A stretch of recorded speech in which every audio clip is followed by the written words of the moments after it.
Hi friends, என்னுடைய பெயர் வருண். எங்க வீட்டு பக்கத்துல ஒரு குடும்பம் புதிதாக வந்தாங்க. அவ பேரு அன்வி. 24 வயசு இருக்கும். அவளோட கணவன் ஒரு நெடுஞ்சாலை துறையில வேலை செய்கிறான். அவளுக்கு ஒரு குழந்தை இருக்கு. அன்வி பார்க்க ரொம்ப அழகான சராசரியான குடும்ப பெண் போல் இருப்பாங்க.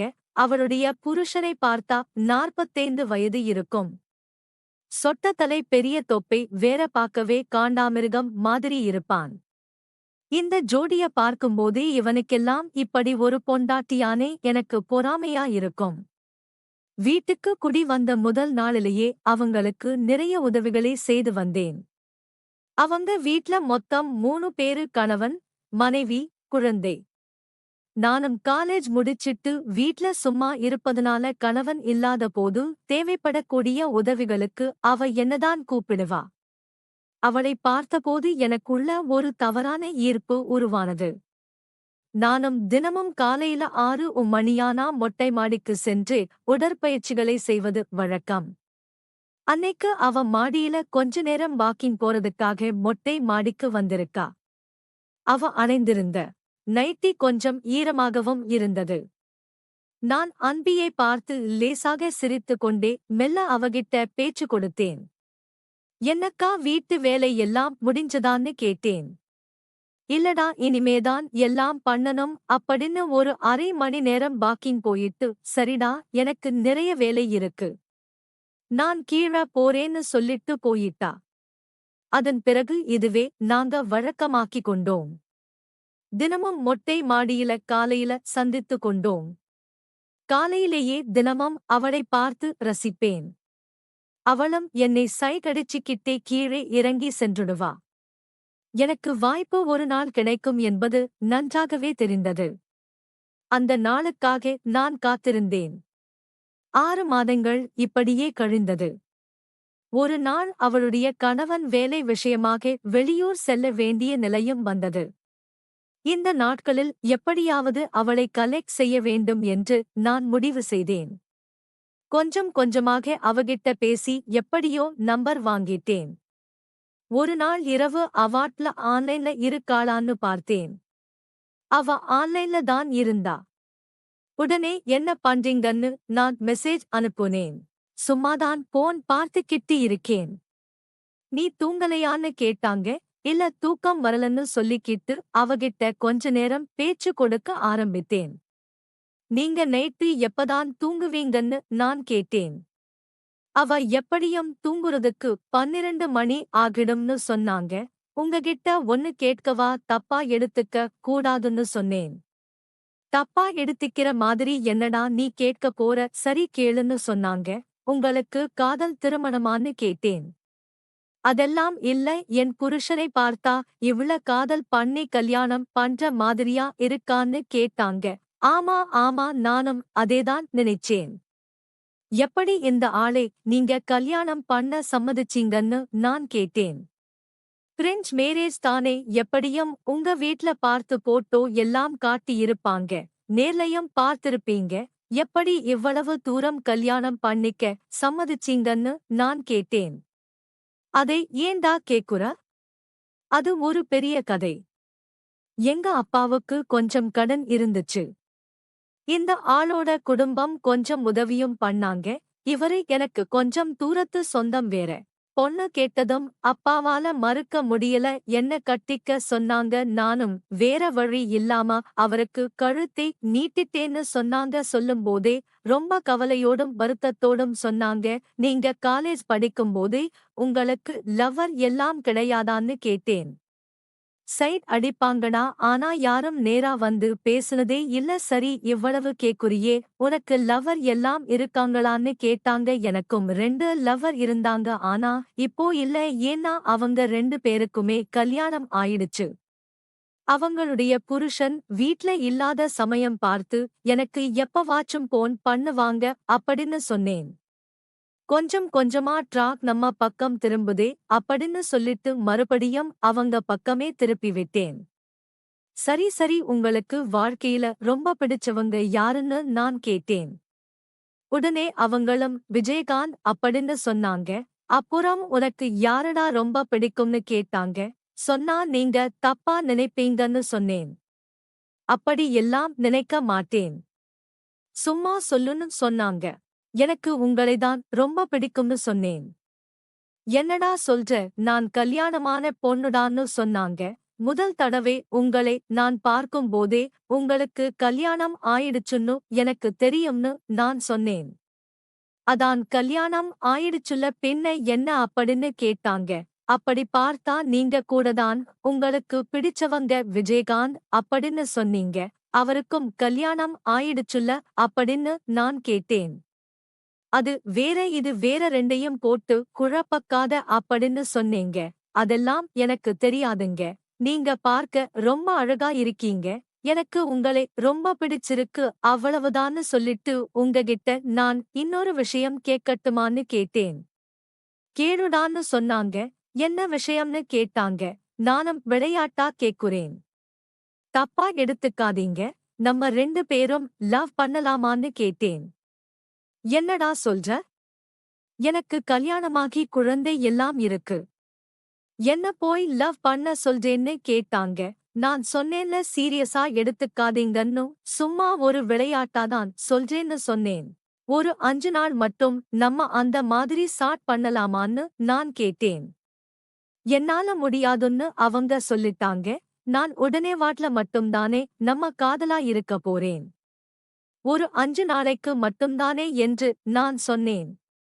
சரி நான் யோசிச்சுட்டு நாளைக்கு சொல்றேன். ஆனா நம்ம பேச்சு இந்த போன தாண்டி வெளிய வரக்கூடாதுன்னு சொன்னாங்க. நானும் சரி செல்லம் ஐ லவ் யூடின்னு சொல்ல நான் நாளைக்கு சொல்றேன். இப்ப எனக்கு தூக்கம் வருது குட் நைட்னு சொல்லிட்டு அவங்க ஆப்லைனுக்கு போயிட்டாங்க. அடுத்த நாள் இரவு ஒரு 11 மணி இருக்கும். நானே அவங்களுக்கு மறுபடியும் மெசேஜ் பண்ணேன். நேத்து நீங்க பதிலே சொல்லலையேன்னு கேட்டேன். எனக்கு பயமா இருக்குடான்னு சொன்னாங்க. நான் பயப்படாத செல்லம் ஐ லவ் யூ சோ மச்னு சொன்னேன். அவங்களும் பதிலுக்கு ஐ லவ் யூடான்னு ரிப்ளே பண்ணாங்க. நான் உடனே வீடியோ கால் பேசலாமான்னு கேட்டேன். வேணாம்டா பாப்பா தூங்குறான்னு சொன்னாங்க. நான் கடைசியா நீங்க என்ன படம் பார்த்தீங்கன்னு கேட்டேன்.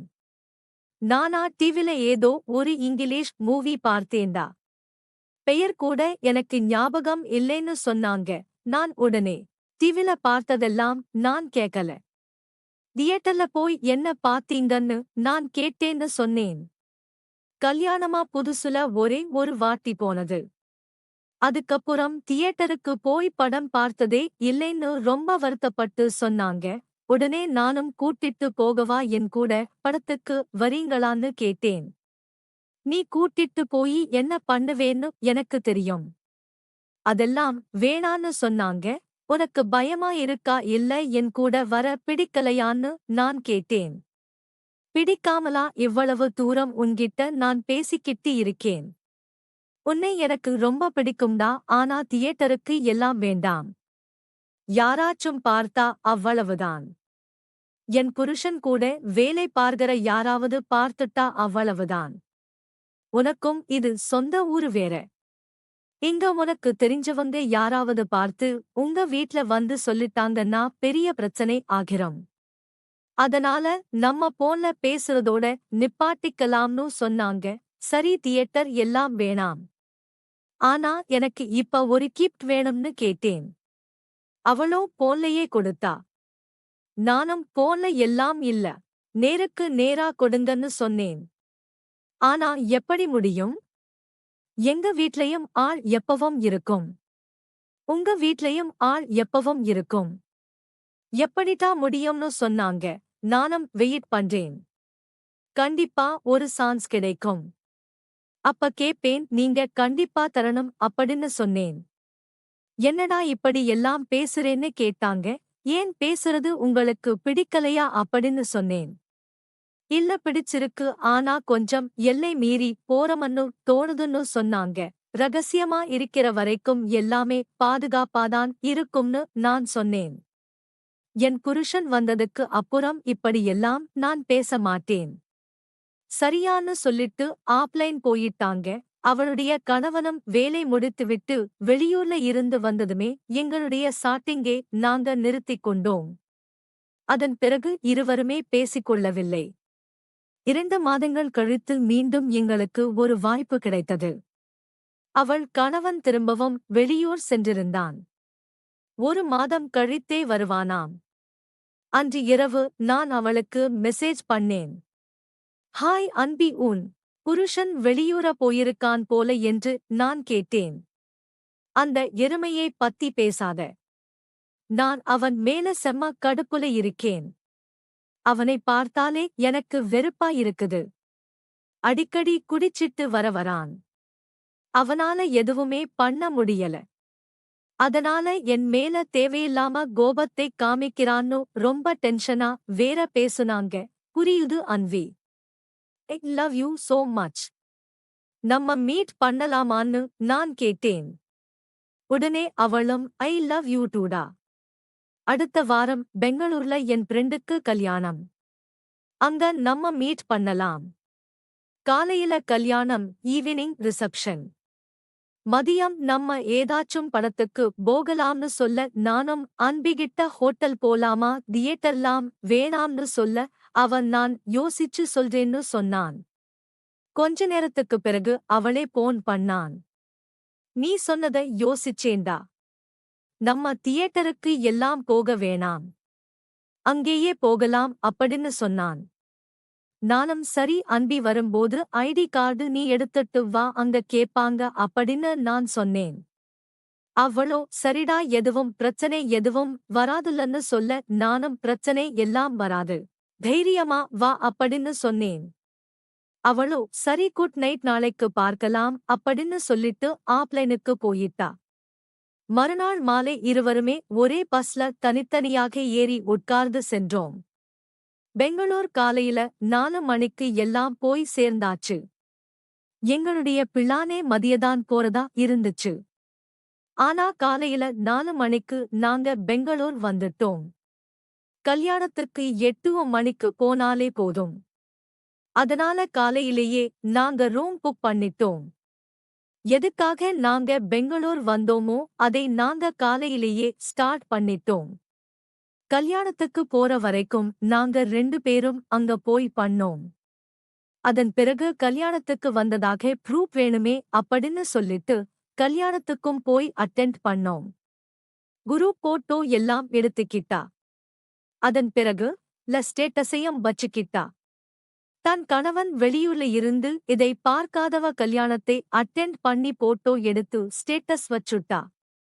அதன் பிறகு மறுபடியும் நாங்க மதியம் ரூமுக்கு வந்தோம். சாயந்திரம் வரைக்கும் அப்படி இருப்போம். மறுபடியும் சாயந்திரம் ரிசப்ஷன் போய் அட்டெண்ட் பண்ணோம். அதன் பிறகு நைட்டு ஊருக்கு கிளம்பிட்டோம். அந்த சம்பவத்துக்கு அப்புறமா எங்களுக்குள்ள நெருக்கம் அதிகமாச்சு. அதன் பிறகு நாங்க வாய்ப்பு கிடைக்கும் போதெல்லாம் அப்படி இருக்கணும்னு முடிவு பண்ணோம். அவளுடைய கணவனுக்கும் அடிக்கடி வெளியூர் வேலை வரும். அப்படி வெளியூர் போனா அவர் குறைந்ததே எப்படியும் ஒரு 2 வாரம் அப்புறமாதான் ஊருக்கு வருவாரு. அந்த சமயங்கள்ல நாங்க 2 பேருமே அப்படி இருக்கணும்னு முடிவு பண்ணணும். நானும் மாடி வழியா அவளுடைய வீட்டுக்கு போயிருவேன். இரவு நானும் அவளும் சந்தோஷமா இருப்போம். இப்படியே நாங்க இருப்பதை வழக்கமாக வச்சுக்கிட்டோம். எப்பெல்லாம் அவருடைய கணவன் வெளியூர் போறாரோ அப்பதான் எங்களுக்கு சந்தோஷம்தான். நாங்க உல்லாசமாக இருப்பதை வழக்கமாக வச்சுக்கிட்டோம். இப்படியே பல வருடங்களும் சென்றது. எனக்கு ஒரு நல்ல வேலையும் கிடைச்சது. நாளுக்கு நாள் எனக்கும் அவளுக்கும் உள்ளான இந்த நெருக்கம் அதிகரிக்க ஒரு கட்டத்துல அவருடைய கணவனுக்கு அவள் மீது சந்தேகமும் ஏற்பட்டுச்சு. இதனால அவருடைய கணவர் அடிக்கடி அவ கூட சண்டை போடவும் ஆரம்பிச்சாரு. இதை சொல்லி அன்பி என்கிட்ட வந்து வருத்தத்தோட பேசினாங்க. என்னுடைய கணவனுடைய தொல்லை தாங்க முடியல. தினமும் அவர் வந்து சந்தேகத்தோட என்னை வந்து அடிச்சு கொடுமைப்படுத்துறாரு.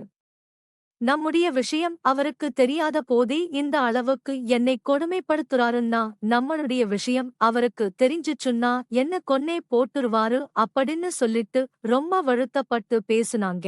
அப்பதான் நாங்க ஒரு முடிவு பண்ணோம். எனக்கும் இப்ப வேலை கிடைச்சிருக்கு. நானும் நல்லா சம்பாதிக்கிறேன்.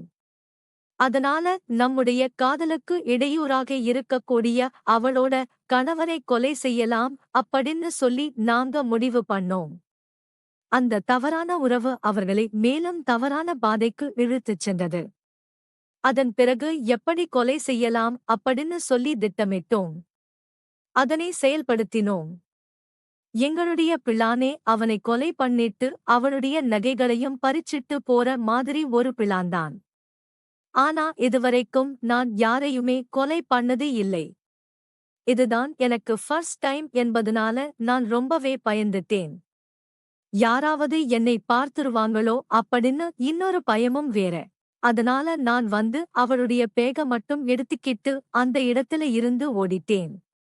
அவளும் அதுக்கப்புறம் தன்னுடைய கணவனை யாரோ மர்ம நபர்கள் வந்து குத்திட்டாங்க, கொள்ளையர்கள் வந்து கொள்ளை அடைக்கும் முயற்சியில என் கணவனை கொன்னுட்டாங்க அப்படின்னு சொல்லி அழுந்து புரண்டு நாடகம் ஆடினாங்க. அவளுடைய சத்தத்தை கேட்டு அக்கம் பக்கத்தில் உள்ளவர்கள் எல்லாம் ஓடி வந்தாங்க. அவ தன்னுடைய கணவரின் உடலை கட்டுப்பிடித்து கதறி அழுந்தாங்க.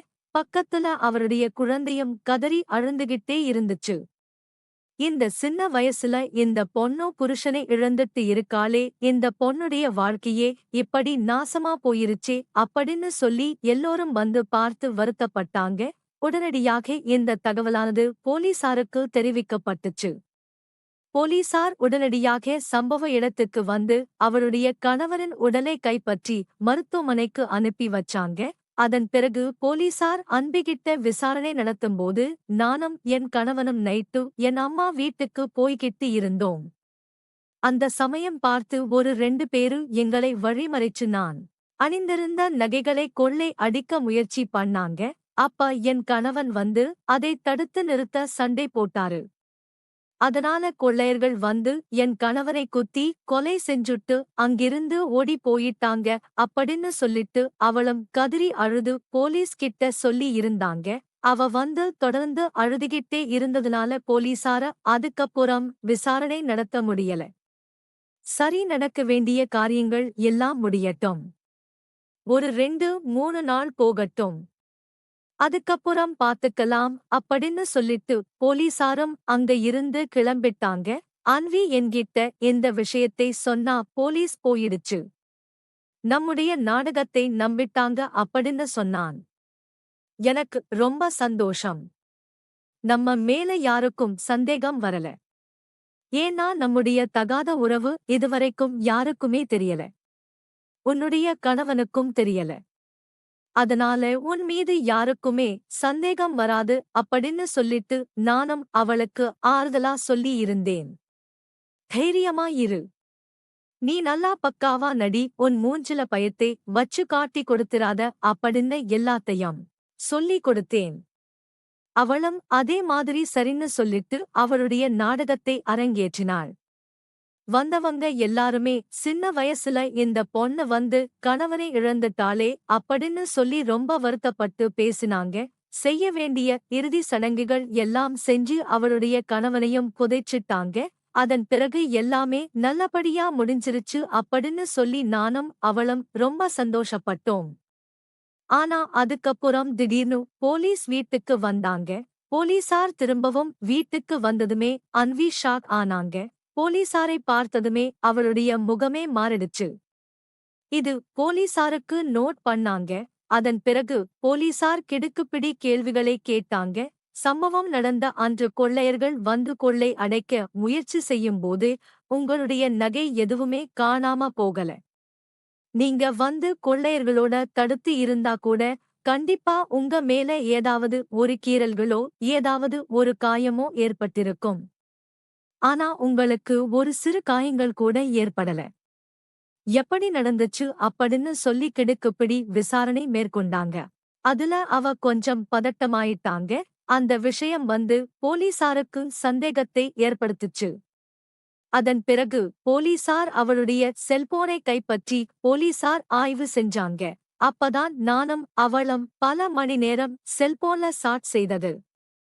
பல மணி நேரம் பேசுனது எல்லா விஷயத்தையுமே போலீசார் கண்டுபிடிச்சாங்க. அதன் பிறகு இது யாரு என்ன எதுன்னு விசாரிக்கும் போதுதான் இது பக்கத்து வீட்டுல வசித்த நான் அப்படிங்கிறது அவ சொல்லி இருக்கா. அதன் பிறகுதான் போலீசாருக்கு எங்களுடைய தகாதார உறவே தெரிஞ்சிருக்கு. பிறகு போலீசார் எங்ககிட்ட அவங்களுடைய பானையில கிடுக்குப்பிடி விசாரணையை மேற்கொள்ள அன்பி பயந்து போய அனைத்து உண்மைகளையும் ஒத்துக்கிட்டாங்க. எனக்கு இவரை திருமணம் செய்ய கொஞ்சம் கூட வந்து விருப்பமே இல்லை. இவரை கட்டிக்கிட்டதுனால என் வாழ்க்கையே நாசமா போயிருச்சு. தினமும் குடிச்சிட்டு வந்து என்னை அடிக்கிறாங்க. எனக்கு வாழ்க்கையே வெறுத்து போச்சு. அப்பதான் பக்கத்து வீட்டு பையன் கூட எனக்கு பழக்கம் ஏற்பட்டுச்சு. அதுவே கொஞ்ச நாளுல வேற மாதிரி மாறி போச்சு. அதன் பிறகு நான் அவனையே கல்யாணம் பண்ணிட்டு அவனுடைய செட்டில் ஆகலாம் அப்படிங்கிற முடிவு பண்ணேன்.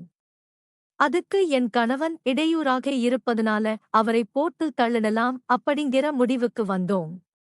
இந்த மாதிரி நாங்க பிளான் பண்ணி என் கணவனை கொலை செஞ்சுட்டோம். யாருக்கும் சந்தேகம் வராது அப்படின்னு நினைச்சோம்.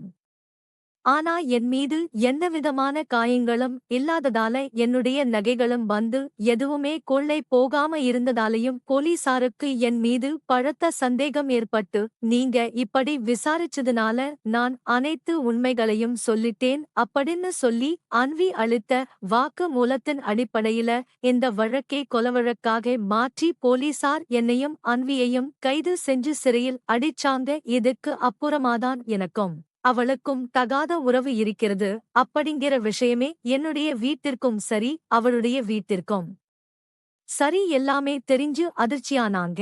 இந்த சம்பவமானது அந்த பகுதியில பெரும் பரபரப்பை அதிர்ச்சியையும் ஏற்படுத்திச்சு. ஒரு தவறான உறவு குடும்பத்தை முழுக்க நாசம் செய்தது. ஆசையும் கோபமும் சேர்ந்து அவர்கள் ஒரு பெரிய தவறான முடிவை எடுத்தார்கள். இறுதியில் உண்மை வெளிவந்து இருவரும் சட்டத்தின் முன் சிக்கி தண்டனை பெற்றார்கள். இந்த கதை நமக்கு ஒரு பாடம். தவறான பாதையில் போனால் முடிவு எப்பொழுதுமே மோசம்தான். இந்த மாதிரி கதைகளை கேட்க மறக்காம சப்ஸ்கிரைப் பண்ணிக்கோங்க ஃப்ரெண்ட்ஸ்.